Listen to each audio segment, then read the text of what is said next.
Hello everyone, नोंथांमोनखौ आंनि YouTube चेनेलाव बरायहरनाय थाबाय। आसा खालामो नोंथांमोना आंनि भिडिअखौ जोबजासिम नायगोन होननानै। दिनैनि बे भिडिअआव माखासे इम्परटेन्ट कारेन्ट एफेयार्सफोर लाना फैलायबाय।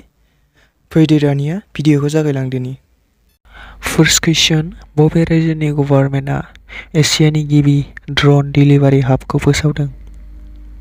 अपसनाव दङ केरेला, ओडिशा, हारियाना आरो मेघालया। बेनि थार फिननाया जाहैबाय अपसन नम्बर डी, मेघालया। नेक्स्ट कुइसन, दिना बालुआर्टेआ बबे हादोरनि गिबि प्रेसिडेन्ट जाखो?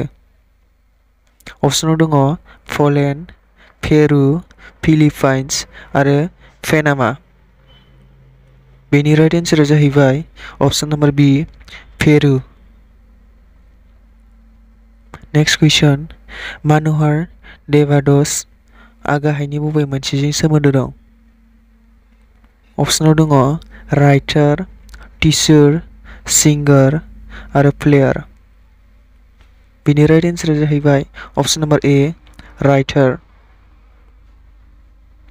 नेक्स्ट कुइसन, इडेन हाजार्डआ बबे खेलानिफ्राय आजिरा लानो फोसावदों? अपसनाव दङ क्रिकेट, बास्केटबल, फुटबल आरो रग्बी। बेनि राइट एन्सारा जाहैबाय अपसन नम्बर सी, फुटबल। नेक्स्ट कुइसन, भारतजों लोगोसे बबे हादरा 6 दिसेम्बरखौ मैत्री दिवस हिसाबै फोसावदों? अपसनाव दङ बांलादेश, ब्राजिल, भुटान आरो पाकिस्तान। बेनि राइट एन्सारा जाहैबाय अपसन नम्बर ए, बांलादेश। नेक्स्ट कुइसन, सोरखौ ओएनजीसीनि गोदान चेयारमेन हिसाबै सायख'दों? अपसनाव दङ बरुण शर्मा, अरुण कुमार सिंह, विकास आरो अजय हुडा। बेनि राइट एन्सारा जाहैबाय अपसन नम्बर बी, अरुण कुमार सिंह। नेक्स्ट कुइसन, 2023 मायथाइनि 22 निफ्राय 24 फेब्रुवारियाव बबे सिटियाव टेक्न'टेक 2023 खौ खुंगोन? अपसनाव दङ जयपुर, मुम्बाइ, लखनऊ आरो चेन्नाइ। बेनि राइट एन्सारा जाहैबाय अपसन नम्बर बी, मुम्बाइ। नेक्स्ट कुइसन, गिबि ड्रन स्किल ट्रेनिं कनफारेन्सआ बबे जायगायाव जादों? अपसनाव दङ पुणे, सुराट, चेन्नाइ आरो चन्डीगढ़। बेनि राइट एन्सारा जाहैबाय अपसन नम्बर सी, चेन्नाइ। नेक्स्ट कुइसन, मीराबाई चानुआ बबे खेलायाव सिलभार मेडेल मोनदों एबा देरहादों? अपसनाव दङ बक्सिं, क्रिकेट, वेटलिफ्टिं आरो शुटिं। बेनि राइट एन्सारा जाहैबाय अपसन नम्बर सी, वेटलिफ्टिं। नेक्स्ट कुइसन, इन्टारनेशनेल PACKMACH एशिया एक्सपो 2022 आ बबे जायगायाव जादों? अपसनाव दङ नयडा, देहरादुन, मुम्बाइ आरो क'लापुर। बेनि राइट एन्सारा जाहैबाय अपसन नम्बर सी, मुम्बाइ। नेक्स्ट कुइसन, द पासपोर्ट इन्डेक्स 2022 आव भारतआ बेसेबां रेंकआव दं? अपसनाव दङ 80, 87, 90 आरो 100। बेनि राइट एन्सारा जाहैबाय अपसन नम्बर बी, 87। नेक्स्ट कुइसन, इउनिभार्सेल हेल्थ कभारेज डे 2022 खौ बबे जायगायाव खुंदों? अपसनाव दङ लनि, वाराणसि, आजमिर आरो उज्जैन। बेनि राइट एन्सारा जाहैबाय अपसन नम्बर बी, वाराणसि। नेक्स्ट कुइसन, कार्तिगाइ दीपाम चेरियट फेस्टिभेलखौ बबे रायजोआ खुंदों?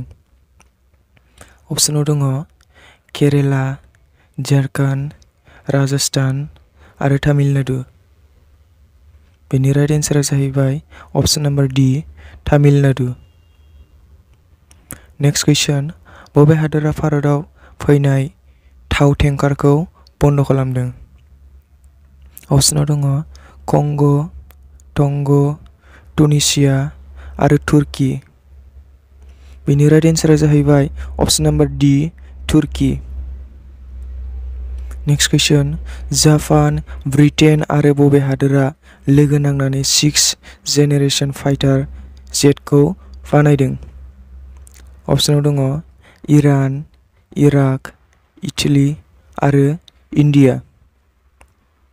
बेनि राइट एन्सारा जाहैबाय अपसन नम्बर सी इटली। नेक्स्ट कुइसन 2022 मायथाइयाव पैकमेक एशिया एक्सपो 2020 खौ बबे जायगायाव खुंदों? अपसनाव दङ बेंगालर, मुम्बाइ, जयपुर आरो दिल्ली। बेनि राइट एन्सारा जाहैबाय अपसन नम्बर बी मुम्बाइ। नेक्स्ट कुइसन सोर टेबल टेनिस फेडारेशननि गिबि आइजो प्रेसिडेन्ट जादों? अपसनाव दङ मेघना आहतावात, इन्दु सारावात, कविता जुन आरो प्रीति।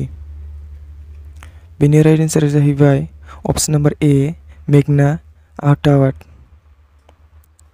नेक्स्ट कुइसन नाबार्डनि गोदान चेयारमेना सोर? अपसनाव दङ प्रदीप मालहोत्रा, सुरेंदर सिंह, के.बी. सैजी आरो अजय हुडा। बेनि राइट एन्सारा जाहैबाय अपसन नम्बर सी के.बी. सैजी। नेक्स्ट कुइसन गभर्नमेन्टआ रूफटो सोलार स्किमखौ बबे मायथाइसिम बारायना होदों? अपसनाव दङ 2023, 2024, 2025 आरो 2026। बेनि एन्सारा जाहैबाय अपसन नम्बर डी 2026।